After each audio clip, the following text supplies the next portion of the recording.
let's move on to people that have been dead longer. Claire. Thank you.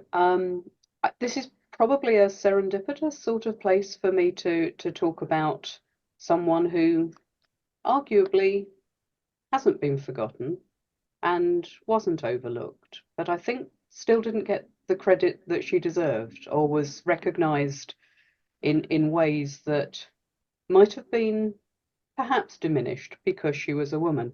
Ina Shorrock. A number of you on the call will remember Ina, will have met her, will certainly have heard of her, and she was recognised through awards. She won a Big Heart Award. She won the British Doc Weir Award. She was given a special Nova Award for Best Fan, which was only presented occasionally, as there have been maybe half a dozen overall. And she is one of the people on that first fandom posthumous Hall of Fame list. And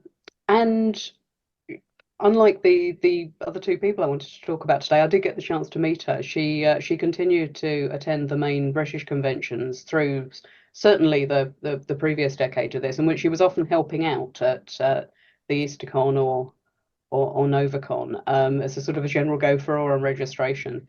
Very much gave the impression still of just enjoying hanging out with fans and helping out and being a lively and indeed attractive woman, well into her 70s and beyond. And I do wonder whether the fact that she was attractive, which many people remarked on, particularly her legs. I mean, that picture does not particularly emphasize her legs, although many photos do. But pretty much everyone commented on this, not in a lecherous way, but just as a comment to make. And I've just seen a comment from Rob Hanson in the chat saying that she was the UK's first serious costumer, which I absolutely wanted to point out. I think apart from people who'd been in stage productions at conventions, I think she was the first woman at a British convention to wear costume, and was quite instrumental in getting the Liverpool group, of which she was a part, known for doing group costumes and cosplay in years beyond that.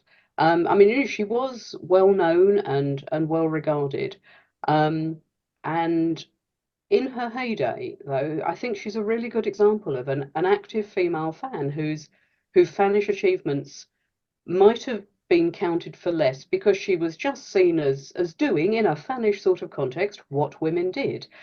She was another person who was described as a hostess with the mostess, like Madeline Willis. And she got into fandom in 1950 in her early 20s and newly married, and went to her first convention a couple of years after that.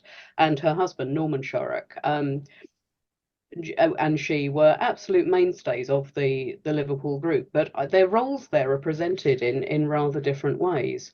That image that Edie showed just now, the artwork, accompanied a profile piece that Eric Bentcliffe did on a number of members of the Liverpool group. And that was in 1959, and he described her, and I will quote, as having superabundant energy and a gift for making people both at home and happy. She's a good cook, the mother of 3, and one of the most attractive femmes in fandom, both as regards looks and personality. And the profile of Norman that accompanies that credits his skills in hospitality as well. I think particularly plying people with drink, quite often homebrew and so on, but describes him as the prime mover in the Liverpool group and the one person who provides the impetus. And also true of Ina. Would the group have held together without its social centre? I mean, Norman died in 1999, and his list of fan activity includes all of the tangible outputs that you kind of come to expect, so fanzines and conventions, and the films and other dramatic productions that the Liverpool group put together. But Ina nonetheless played sort of memorable and essential roles in all of those. Peter Weston put together a celebration of her in his fanzine Relapse in 2008. And did focus on some of the parties and the social side of things and so on, but also showcased more of her achievements as a fan. And he mentioned her role in costuming and cosplay, but she was also a founding member of the BSFA in 1958 and became what's arguably the first active chair of the organisation for 2 years, a year or two later. And she was a judge on the judging panel for the second Nova Awards in 1974 when they were still awarded that way rather than through popular vote. And I do think whoever wrote the Fancyclopedia description earns real credit for this. I think puts it very well for describing her as acting as a social director for Liverpool fandom. I think that restores a little bit of the significance of what she was doing, because what Bencliffe's profile went on to describe was someone who could host and accommodate both local and visiting fans with, little warning, make everyone feel comfortable and welcome, and have a good time herself. And indeed not disturb the children. The Shorrocks were not fans who gaffeated because they had children. They eventually had 4 or possibly 5, I think. So I think it's clear that her strengths really included not just, soft leadership skills and fanish drive, but absolutely being a team player. I'm thinking back to her continuing to go for well past the point when she could have subsided into eminence. She was obviously a unifying force in Liverpool and a really reliable and lively and welcoming presence in British fandom. And maybe those are stereotypical feminine traits, but they're definitely harder to do well than might actually appear. There is someone else I want to talk about a bit later if there's time, but I'll leave it there for now. Yeah, Claire, do you mind talking about her now? Oh, if that's okay. Please. I will try not to bang on too long because I wanted to talk about Bobbie Gray or Roberta Wilde, fan with too many names. I first came across her in a TAF trip report. I couldn't remember whether it was Bob Madles or Don Ford's to start with because she got into fandom in 1955 and she was then on the committee for both the 1957 Worldcon and the 1960 EasterCon in London, both of which featured TAF winners who were quite enthusiastic about everything she was doing. It was the Worldcon one where I first came across her. I have been increasingly drawn to Bobbie since I read something that she wrote in an Apazine in 1960, commenting on what she then described as her long silence in fandom, where she said, "I seemed to be doing an awful lot of official stuff in fandom. Now I did this because I was asked by fans to do so, but it meant that I had to take fandom more seriously than it should be taken. It also meant that nearly every minute of my spare time was taken with fanish activities." I mean, I tend to summarize this as, fandom, come for the fun, stay for the mindless admin. But Bobbie Gray seemed to me to be a prime example of someone who was very active and well regarded in the fandom of her day, and who also comes across in other people's accounts as being fun to be around, and yet who I suspect many fans following in her footsteps today as a con runner particularly aren't aware of at all. Her con running achievements perhaps are what impresses me the most. In 1957, she was secretary for the first British Worldcon, the Luncon. And obviously Worldcons and their committees were much smaller then, but the scale of her role still seems quite daunting. She was evidently the person to contact if you wanted to buy a membership, to book a hotel room, to bid for the next convention. And when Fanish opinion swung against the original hotel, she took on responsibility for finding a new venue after the con was seated and had been announced, contacting a huge range of hotels and hotel chains in London and further afield until a new promising site was identified and secured, apparently just ahead of a travel agency wanting it for their tours instead. And she had a talent for this, or possibly some bad luck. The 1960 UK National Convention, the EasterCon, was run by an all-female team in London again. And they were given the challenge that no con committee wants when the hotel cancelled about 3 days before the convention. And so with the London Chamber of Commerce, Bobbie and several other committee members kind of found an alternative venue within a day or so.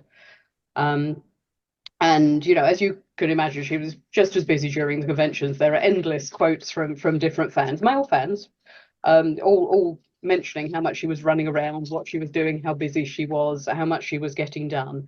And I mean, again, she was escorting TAF visitors around either side of the conventions that she was running, which I certainly couldn't do. And I think it is, it is noticeable that she had a lot of organizational efficiency and energy and enthusiasm for all of it. And I do think that what she was doing was noticed and appreciated very much at the time. But since then, her achievements have been partly obscured. Something that Mark discovered very recently is that she's been described as assisting Michael Moorcock when he edited Vector for the BSFA. But looking at the relevant 3 issues, it's Bobbie who was credited as editor at the time and who was named by her predecessor as being the person who was taking over. And that was, I think, yeah, that was issues 5 to 7 maybe, so just before the shift of direction that Kate mentioned before. Like Ina Shorrock, she had been one of the group of founding members of the BSFA in 1958. She was chairing their business meeting at the convention at short notice again in 1960, and was elected one of the vice chairmen of the association in 1963. Also in 1958, she became the first British woman to stand for TAF before the first female winner, Ethel Lindsay. Although she had to withdraw for health reasons, so I think this gets missed. And it's been said that Bobbie Gray wasn't much of a fanzine fan and didn't write much. This sort of harks back to one of the earlier FANAC panels on APPAs and how that writing is regarded. She published a long-running APPA-zine, Vagary, which I think Joe referenced in the chat just now, for OMPA, which she joined in 1956, acted as the organising editor at one point for a couple of years. And that was also quite highly regarded. She and it placed reasonably well in sort of the Skyrack popularity polls. And despite gradually stepping back from other fan activity, she continued to publish in OMPA until the APPA finally gave up the ghost in the late 70s. And some of her writing is an absolute delight and intrinsically fanish. And I apologise for going on. I said I would rave about Bobbie Gray, but her account of moving in with Bill, if you'll forgive me, is something I had to quote. He asked if there would be room for my things in his study. I looked at his small study, smiled sweetly, and told him I had a typewriter and a duplicator, plus stencils and stacks of paper. I think I can fit them in, said Bill. Can you fit in 600 books as well? I asked. When he picked himself up off the floor, he suggested that he could turn the end room past the bathroom into a study. We got busy at the weekend and papered the walls, did some painting, and Bill built a desk for me that an executive would not be ashamed to have. He also built bookcases, but since then he's gone out with a desperate eye and bought another bookcase for me. I wonder when I'm going to find the time to read them all. When he'd completed the desk, I said it was too nice to do duplicating on, so the next time I arrived home, I found a duplicating bench fitted up in the study. It was a very solid piece of wood, and I wondered where he'd managed to get it from. It was the old door that he'd taken from the bog, planed down, varnished and fitted with drawers. So now I'm wondering if I'm the only fan who does the duplicating on a lavatory door. I mean, for all that I empathise with a lot of Bobbie's experiences in fandom, another thing that I really like about fan history is the opportunity to experience difference. Rob suggested in Generation Femizine that Bobbie was more conservative than many UK fans of the period, perhaps because of her armed forces background. She'd been a member of the Women's Auxiliary Air Force during the Second World War, and that's wholly outside my experience. It also suggests that she was around 30 at least when she first encountered fandom, all of which might help to explain her evident confidence and competence, and organisational abilities perhaps. It's also interesting in that context to read her account of going to see the arrival in London of the first anti-nuclear march from Aldermaston, which took place during the 1960 Eastercon. And she continued to debate the principles of this with other fans, including Joy Clark and Daphne Buckmaster, who they supported banning the bomb, and Bobbie was far from in sympathy with the marchers, although recognised their right to do it.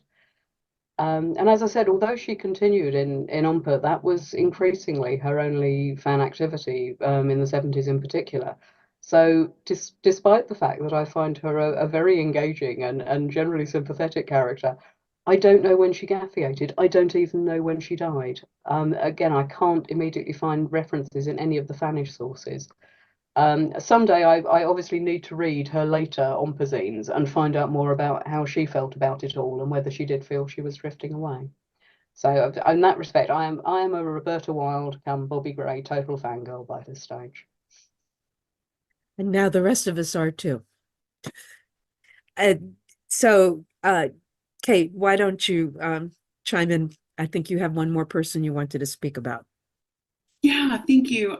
So I just wanted to briefly talk a little bit about Ethel Lindsay. Before I get into some information about Ethel Lindsay, I do want to say that Ethel Lindsay is recorded as writing about Bobbie Wilde, that Bobbie Wilde became an expert rifle shooter whilst in the forces. So don't argue with her. This will be difficult as she argues all the time. So yeah, I thought that was, so yeah, there's a little bit of Ethel Lindsay there. So Ethel Lindsay is a femme fan. She was born in March 23, 1921, and she passed away in 1996. She first joined fandom after reading a letter in Nebula and joined some Scottish science fiction circles up north. One of her perhaps most overlooked contributions, I feel, is her work in Femizine. And I'll go ahead and talk a little bit about that. So Femizine, for folks that don't know, was a fanzine that was published from 1955 to 1959. It was edited under the name Joan Carr, who was it was a gender-based fan hoax. The real person was Sandy Sanderson, who adopted this sort of fanish identity and wrote from the perspective of a femme fan. This hoax went on for about 2 years. And during that time, Ethel Lindsay was contributing to the fanzine. She was receiving letters from folks. She was, talking about Femizine in other fanzine productions. And she was definitely did a lot of like editorial work, a lot of community building, and was an important part of Femizine. When the hoax came out, or when it was revealed that Joan Carr was actually Sandy Sanderson, it had a detrimental effect to some of the femme fan in that time. It would be about 2 years later that Ethel would pick up editorship of Femizine, and within that issue, she, wanted to continue to keep Femizine going. And in that, she talks about how, and I quote, "Femizine is not something I started just 3 issues ago, but something I wish to put my hand at the beginning of my fanish life. Most people tend to think of Femizine and Joan Carr as a whole, but they forget that it was in its pages that Pamela Bulmer, Bobbie Gray, Joe Clark, Daphne Buckmaster, and Frances Evans first wrote. They forget Francesca, whose writings were really good." And I think this is important to, Ethel Lindsay she won TAF in 1960. She's been a part of like larger cons and organizations. And although she has received some credit within, fan history, I think that some of the fanish hoaxes around Femizine has sort of blemished or tarnished some of the work that Ethel Lindsay produced in Femizine. I know scholars have written about this, specifically Helen Merrick in the Feminist Cabal. And, she's talked a lot about the negative impact of the car hoax. I'm sorry, she won TAF in 1962, not 1960.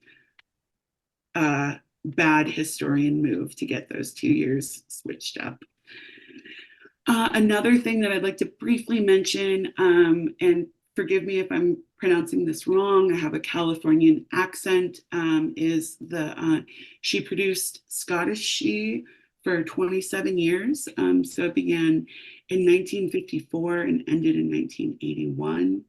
And one of the things that I feel that is kind of overlooked within her writings is just how much she wrote in very open and vulnerable ways. So in a lot of her writings, there's almost a diaristic form where she's talking about her day-to-day life experiences. From a non-fan history perspective, it's interesting to read these diaristic entries that talk about things like this new organization called the National Health Service that is, starting up, and what it means to be a nurse on the floor and working with other folks. So I think that in that way, it's sort of a predecessor to later zine cultures like zines and other forms of, very feminist personal writings. So yeah, that's what little I'll say about Ethel Lindsay. I'm definitely a fan girl of Ethel, and FANAC has digitized quite a number of Ethel Lindsay materials. So definitely check it out. Yeah. So Kate, you are slightly younger than the rest of the panelists, and I'm wondering how you came across Ethel. When you said you wanted to talk about her, I thought that was kind of a surprise. It was a surprise to me because to me she's very well known and well regarded, and yet you had her in the category of overlooked. And I want to know if this is generational because you came to fandom later, or why you thought that. It definitely is generational. I think that as I, when I talk about fandom to folks, especially like younger folks, one of the things that I always run against is I didn't know that there were even fans before Star Trek. I didn't know that there were women fans. And it makes for interesting party conversations, like when people ask, what are you writing your thesis on? What are you writing your dissertation on? And sometimes in a very ageist way, I try to provide information to them. It's like, could you imagine what it would be like if your grandma was like a science fiction fan and was hanging out with, all of these cool folks and like would run into like Arthur C. Clarke in the con. And so for the younger generation, this is just mind blowing. And I think that's important in a way to continue to share this history with younger generations, especially femme fans, women who identify as fans, non-binary folks, and etc. But folks who have felt a sense of marginalization from some fan cultures, just so that they have that legacy behind them. Like these are your fan ancestors here. These are the folks that did it before, we were on Tumblr and Instagram. These are your fan elders. And I think having that connection is definitely a source of empowerment. At least it is to me. So yeah, sorry about that. I should have done somebody more obscure, but I love Ethel. So I think it's very interesting to find out how you perceive fandom. Some of us came to it so long ago that any newcomer kinds of attitudes we had have been, washed away by time. what you said leads me to a question for everyone, which is, that was then, this is now. We're awash in information and the net, and regional differences are falling apart. Do you think that active fans now, or recently active women fans, are destined to be dismissed, disregarded, not remembered in the same way? Leah, you haven't had a chance to talk for a while. Why don't you start? Well, I mean, fandom is so large and so diffuse now. I was talking about the different corners of fandom that that existed in the 40s and the 50s, and how a lot of the club fans, for example, were not known outside of their area. But if you look at today, I mean, there's just so many different places. So, I mean, I'm not sure if you tried to talk about somebody who is a BNF now, I'm not sure where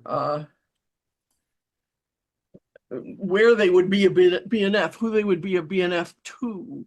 Well, you guys. And some things, I mean, there's Fancyclopedia, and, we're doing the best we can to document all sorts of stuff, but it's still a challenge. Yeah. Not everybody's mentioned, and I'm sure there are people who are fairly big names in their niche who the rest of us have never heard of. Claire, do you have comments on that? I tend to agree. I think the community now is so large and so diverse that there's perhaps a greater risk of just missing people generally. And I would like to think that people's contributions more generally are more recognized and more valued and not so easily dismissed because they are just a certain sort of fan or just a certain sort of gender or anything else. But I'm not sure. I think there possibly are still barriers to participation because, I mean, there are things I don't do, in fact, because I'm not really sure I want to take the flack that comes with being a woman on the internet.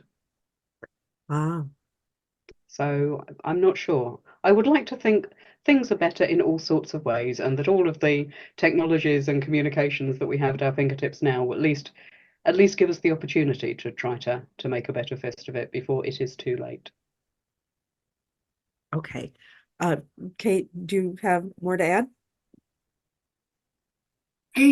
Yeah, the BNFs are historic BNFs, and that I appreciate. So I've had the pleasure of like going to WizCon and meeting some of the folks at WizCon.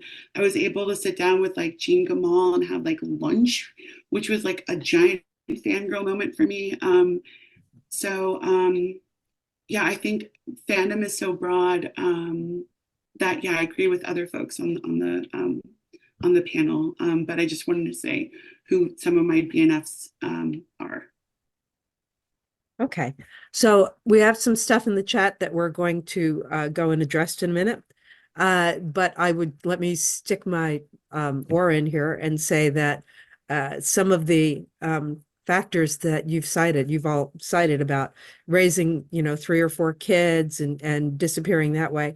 I think a lot of that is different now. We have so many childless women. We have such small families these days that the things that forced us away from fandom are not the same things, nor are they of the same strength. And I have no idea what the gig economy is going to do to us. So we'll see. I'm more worried about anyone living that's interested, as we go forward, and is not completely consumed with social media. So if you have no last comments, then I suggest we open it up to questions. There was just one other thing I was going to say in terms of who we might have talked about today. I did ponder talking about some of my contemporaries from the 80s onwards, or fans who started in an earlier era but are still alive and kicking today. And I decided against it partly because, you know, some of those stories aren't quite yet ready to be told because of other people who were involved. And also because I thought, you know, there is a greater risk of actually embarrassing people by singing their praises now. And we also hope they're going to carry on doing more things. But I think there are so many great people who are, you know, active now and have been active in the intervening period since when we were talking about that. There are an awful lot of people who I would hope are absolutely not forgotten and who are well regarded, and that eventually someone can tell more of those stories. And we can definitely start by making sure that everyone's got a decently developed page on Fancyclopedia. There you go. So in terms of embarrassing people, I'll read Kurt's comment in the chat. There is no possible way, Kurt Phillips, that the female BNFs of today can possibly be marginalized. If I had to pick one fan today to represent the best of modern fandom, it would be Claire Brialey. Yeah. Okay. So let me see who is first on the list today. So the first one is Farah, who wants to talk about how to get involved in editing Fancyclopedia. We really don't, I don't think we need to talk about that. Mark, would you put in the chat, you know, how to get started with that? That's a matter of process rather than discussion. Rich, did you want to talk about Noreen Shaw and some of these others? I'll put you on if you do. Unmute and start talking. I don't think I'm really qualified to talk too much about Noreen. She was a friend, and I only met up with her once during the 1996 Worldcon. It's a remarkable circumstance for me because I just couldn't get over the fact that how much she looked like my mom. And my mom is not a fan, was never a fan, but for all that convention when I was walking around with her, I felt like I was a second generation fan.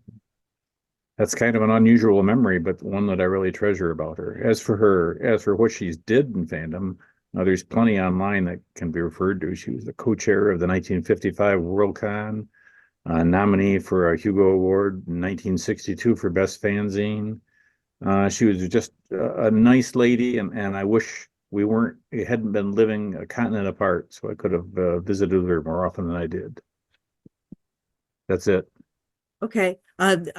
We had everyone on the panel chose who they wanted to talk about, and there are many, many more women that could have been discussed, but time and capability lack a little bit to be infinite in this. So thank you for mentioning her. And if there's someone that wants to talk about one of the women we omitted that you can tell us a little bit about them, then please go ahead and put something in the chat.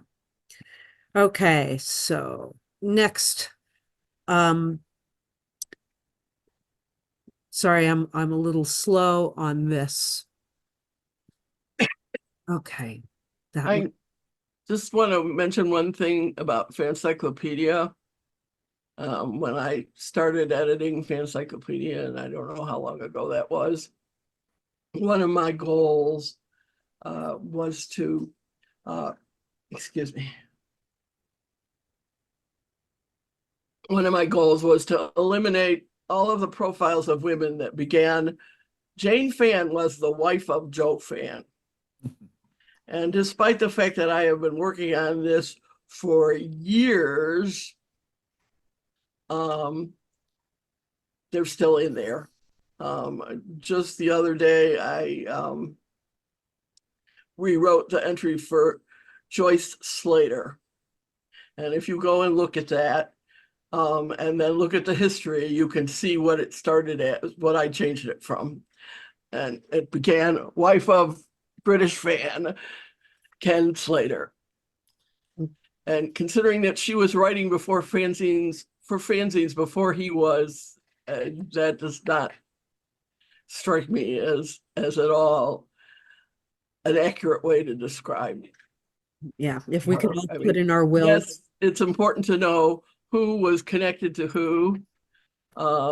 You know, and especially for couples that did a lot of their FANAC together. But the most important, okay, I'm a journalist, so to me, you know, you put the most important facts at the beginning, and the most important fact about anybody isn't who they were married to. Although I do admit that there are some women for whom we don't know much more than that.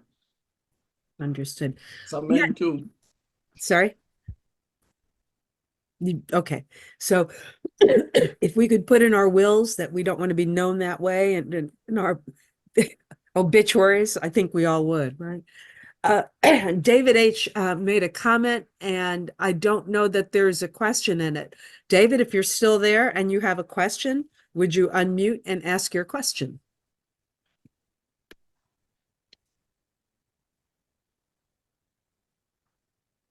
I see you're still there. Okay. Well, he pointed out a book about women in the birth of science fiction, but I don't know that there was a question. Maggie, why don't you unmute and make your comment? My comment was that when my mother, Betsy Curtis, sold her first story, it appeared in the summer 1950 issue of FNSF. She asked Tony Boucher if she should use a male pen name or just a B. Curtis or whatever. And he said, I want women to know that they can not only read science fiction, they can write it too. And there are two women with stories in this issue, Mom and Idris Seabright. And she later, Mom was in the best science fiction stories of 1952, et cetera, blah, blah, blah. But I grew up in the science fiction world. My first Worldcon was 1955. I was 12, but I got to see that universe. And at one point, there was a radio show that said, what do you want to be when you grow up? And my mental response was, I want to be a BNF. That's it. Thanks. Next is Gloria. Gloria, would you please unmute? Hi. So back in the 1980s, I wrote a letter. I went to WesterCon in 88, and I decided I was going to Connoissaurus in 89. I wrote a letter to the art show, snail mail letter, saying, hi, my name is such and such, and this is what I've done in fandom, and I'd like to volunteer, be a go front your art show when I get there, when I arrive at WesterCon. So I get there, and I'm given a badge. I'm given a badge by Fuzzy Pink. And when she tells me that I am a member of the art show staff, because when someone writes to us from the Bronx saying they want to work at my art show, this is what we do. And she was just lovely. Everyone, you know, we make them part of the staff. And she was just so welcoming. She was amazing. You know, and I know she was like that with everyone. And I just wanted to share that. And I was very sad to hear when she passed away, but yeah, no, she was awesome. Thank you. More than wife of. Well, yeah. Thank you, Gloria.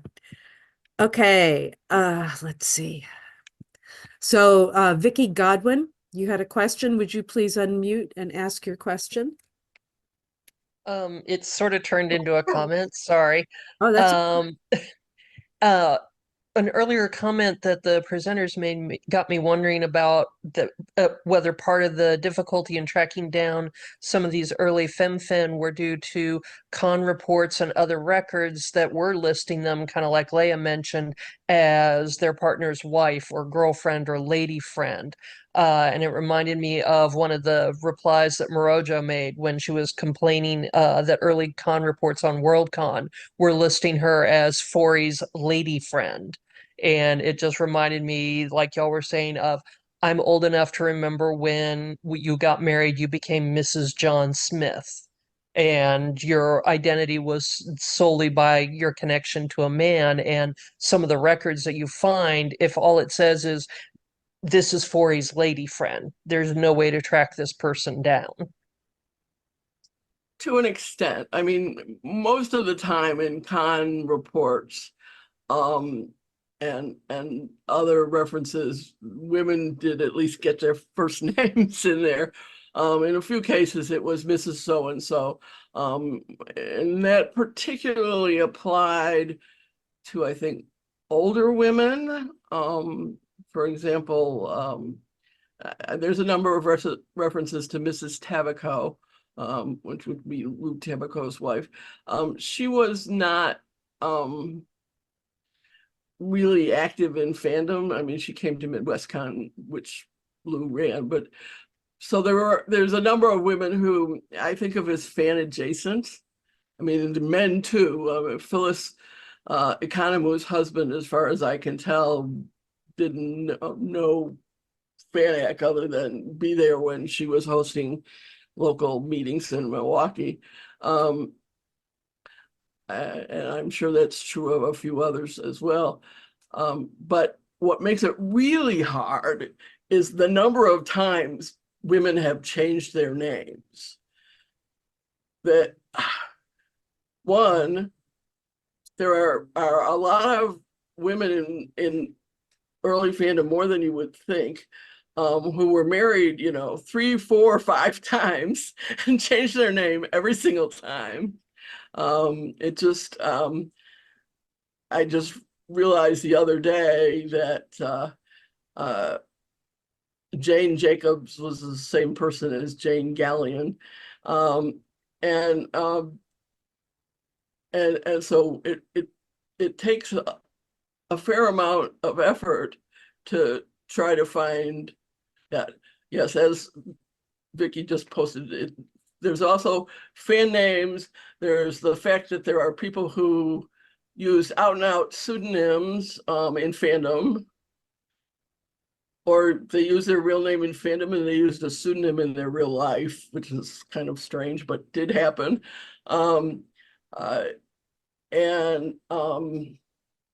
So it is kind of difficult to track down who was who and so on. There's a wonderful contributor to Fancyclopedia, B.S. Strowski, who is a reference librarian, and she has been doing wonderful, wonderful research, finding people in the census and in online databases. And Lori Mann does a lot of that as well. So yeah, if any of you out there are, fond of genealogy, there's a lot of scope of that in doing this research. Well, I don't see any more questions in the chat. So last chance to raise your hand here and get your question in. I don't see anything. So, one new message. Let's see what that is. Question, Jerry Sullivan. Jerry, please unmute yourself. I just have done that. So I'm curious about the other women here in this session. I mostly feel like my own experience, I've been well recognized as an individual woman who's had different partnerships with people along the years. However, when I first started publishing Idea, and after Jeff Shawless moved in with me, Bill Bowers, rather famously, I took him down because he assumed, of course, that Jeff was doing all the mimeography and was praising Jeff's fine mimeography when it was my mimeography. Jeff cut the Electra stencils and I did the rest. Jeff did keep the machines running, but I was the one doing the actual work that Bill was praising. And so I'm just curious about the other women here in, let's say today's fandom of the past 30 to 40 years, today's fandom. How many of you have, had that experience of having your work disregarded? Claire mentioned how people will credit, Mark for things she has done. What about others? Do we have Me. So the disembodied voice, when I got Walt Willis to come over for Tropicon, Joe got a lot of congratulations on that. Yeah. I mean, to be fair, my absolute favourite one was the point at which my mother paid me the very high compliment of thinking that an article of mine was so funny that obviously that was by Mark. Oh, but that was my mum. That's okay. Well, not in recent years, but in years gone by, I my best example of this is years and years ago when we were still doing Spanish Inquisition.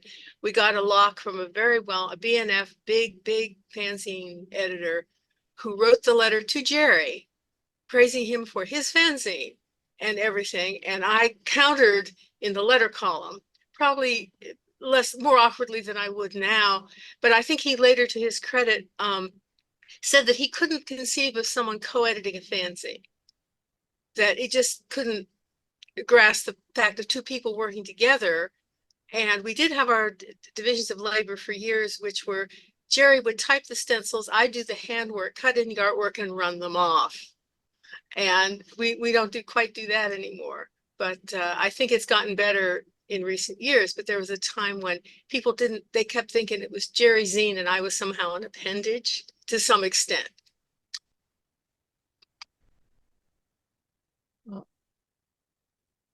Yeah, I think it still happens. I don't think that Go ahead. Dick has gotten credit for any of my work, but some of our joint work, I think he hasn't gotten credit enough. In fact, when Stet was first nominated for a Hugo, I had to argue with them about whoever the admin was that year. I had to argue with them about putting his name on the ballot.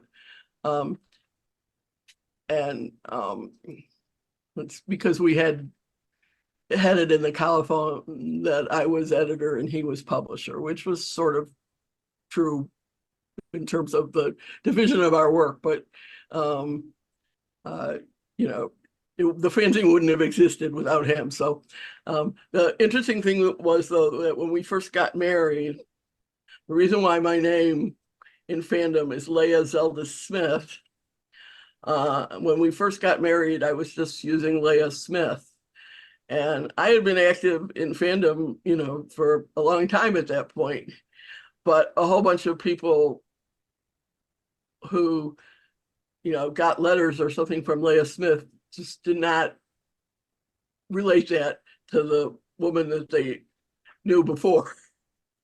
So I started using the 3-barrel name. It works, carries your history with you. Jerry, I'm going to take you off the picture. I think we do have one more that I missed, and that is Nigel. Nigel, would you please unmute? Yes, hi everybody. Thanks for the great conversation today. I learned a few things I was not aware of before. But there's two things I wanted to say. Just picking up on the last thread, there was a slight correction in the universe several years ago when I was checking into convention behind Rob and Avedon, and Rob was listed in the hotel register as Rob Carroll. So I thought that was a nice way of working out imbalances that have happened with Spanish names over the years. But what I wanted to talk about briefly was about a New Zealand fan in the 50s, Lynette Mills. She was a very well-regarded illustrator who did many covers for not just New Zealand fanzines, but full-page artwork and fanzines overseas.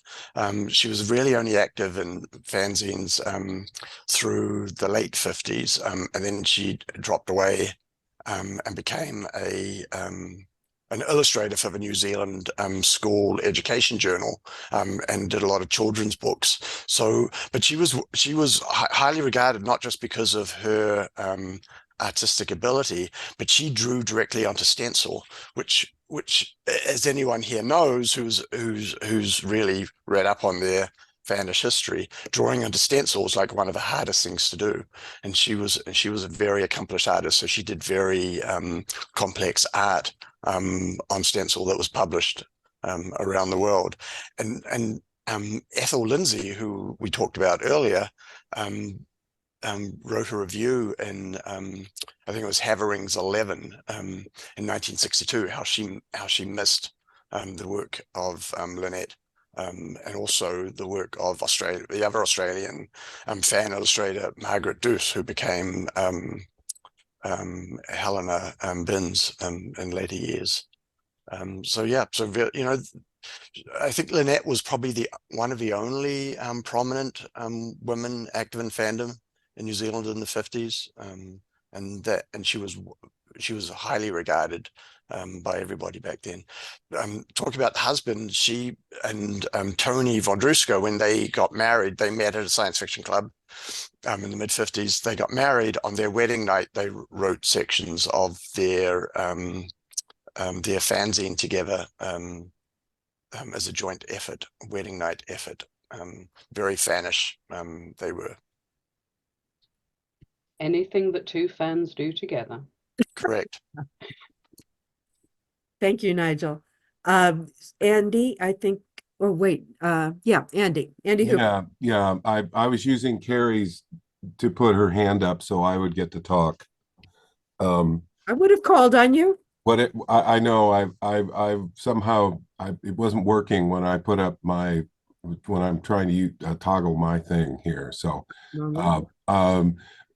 but aside from the irony of that, I just wanted to mention, particularly for Katie's benefit, that I have recently had the pleasure of reading a whole bunch of mid-1950s mailings of SAPS, the Spectator Amateur Press Society, which is the second oldest Fanish APA, dating back to 1947. And I have found an interesting group of female writers that were participating at that time. Nan Gerding, Nancy Scher, Eve Firestone, and several more. And I was struck by how much they wrote to one another, and that there really was kind of this community of women within SAPS that were definitely making a point of paying attention to one another. And it was very close in chronologically to the first issue of Femizine, when a lot of this got underway. And Nan Gerding and Eve Firestone in particular wrote interesting stuff about trying to balance domestic life and fan activity. And Eve Firestone had the additional complication of writing from rural Wyoming. And so some of her, accounts of just weather are pretty amazing.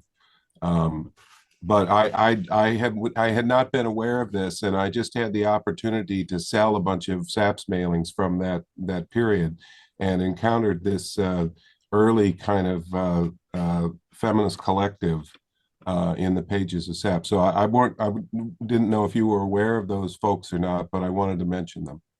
Yeah, thank you so much, Andrew. I appreciate that. So how I've learned about, like Eve Firestone and Nan Gerding and how I came through these folks is that for fun, one afternoon, I decided to go to the University of Iowa Special Collections Archives and read through as much correspondence of GM Carr as I could. So, so those folks are definitely, it's so hard, right? Because like feminist fan historiography, there's so much there, and it's hard to sort of like pick one historical figure to represent, like the larger folks that interact and exchange. But I know like that Nan Gerding was like, what was it, NFFF, N3F? There were lots of things, very active. And I just so appreciate you mentioning SAPS and some of the feminist materials and things that were going on. Another thing that I'll mention too that kind of connects to SAPS is that Marion Cox, along with Firestone, produced a fanzine called Femizine, which predates Femizine. And I believe the only institutional repository that has it is University of California, Riverside, Eaton. Yeah, there's a lot there, and I love to learn more about it. And so if there's other things that you want to chat with me about, you can always like send me an email and get in contact. I'd love to learn more. So yeah. Okay. Thank you, Andy. Uh, Leslie, would you please unmute? Yeah, so a lot of the theme of this panel is, how women have been sort of marginalized or forgotten or not written about, but I just wanted to say something positive about fandom's treatment of women. I joined, in the 60s and in the 60s and 70s when the real world, the business world was very hard for women to make progress in. They were not seen as people who could become, managers or rise up in hierarchies. But, I joined fandom and suddenly it was like, oh yeah, sure, you can run this convention, you can run this Worldcon. And I developed skills in fandom that I wasn't able to develop in the real world, which then I could translate to the real world and then, gain the confidence that I could do these things. And I think that probably was true in the early days as well, because if you look at the long list of Worldcons, there were a lot of women who were, Worldcon chairs, and the discussion of Bobbie Gray and all the stuff she did. And so I give a lot of thanks and credit to fandom for being really open to letting women learn, what they're capable of. And Absolutely. Yeah. I mean, I got into fandom as not only a female, but a young teenager. And nobody ever made me feel marginalized in the least. People printed my letters of comment. They sent me their fanzines. They, hung out with me at conventions. People, old enough to be my grandparents. And I, I now, of course, the 60s and the 70s is when I got in. They were a very different time. And a number of things that we tolerated and maybe even liked in those days would not be acceptable to today's fan. I mean, I will say that when I got into fandom as a young girl, there were not a whole lot of others in my age group. And therefore, at conventions, I had this little parade of boys that followed me wherever I went. And that was wonderful for my ego, because that did not happen back in high school. And, but, the kinds of things that these not very socially apt guys did would get them kicked out of conventions today. Mm-hmm. So, but yeah, absolutely. Fandom was very accepting of women. Like I had said earlier, the attitudes were a little closer to that of the mainstream world than we might have hoped. But in terms of, I mean, consider how delighted people were when Lee Hoffman turned out to be a woman. I mean, there was never a, girls keep out thing about fandom. Right. And it certainly was possible for women to just slot into those positions of authority if that was what they wanted to do, and they had the determination to do it. Just before Rob Hanson left, I saw he'd commented in the chat about Ella Parker, who chaired Luncon 2 in 1965. But aside from that, just said if she had not been such a force, London fandom in all of those years in the 60s would have been very different indeed. And I think, Ella has this reputation for being very plain speaking and very direct and so on, but she was also incredibly welcoming and incredibly hospitable, and I think it made it possible for a lot of younger fans at the time, including women, to be able to just fit in and find places that they could go and hang out. And I would say I think my entire management style at work was honed by working on a Worldcon at a time when I wasn't officially allowed to have staff at work. I'm not necessarily saying it was a good thing, but suddenly having an entire team and a big budget and so on is something that was, it happened in fandom a long time before it was going to happen to me professionally. Leslie, excuse me. Leslie, thank you for a perfect comment to end this talk on. Thank you. And I would like to say thank you to our panelists, Leah Zeldes Smith, Kate Heffner, and Claire Brialey. Thank you so much, ladies, for coming on and joining it. Now I feel bad about saying ladies. Thank you so much, women, for coming on and joining us. So thanks very much. Thank you so much for having me and us. I appreciated this chat. Yeah, thanks very much for inviting me to take part. It's been amazing, and I'm sorry I waffled on a lot. Ah, Yes, thank you.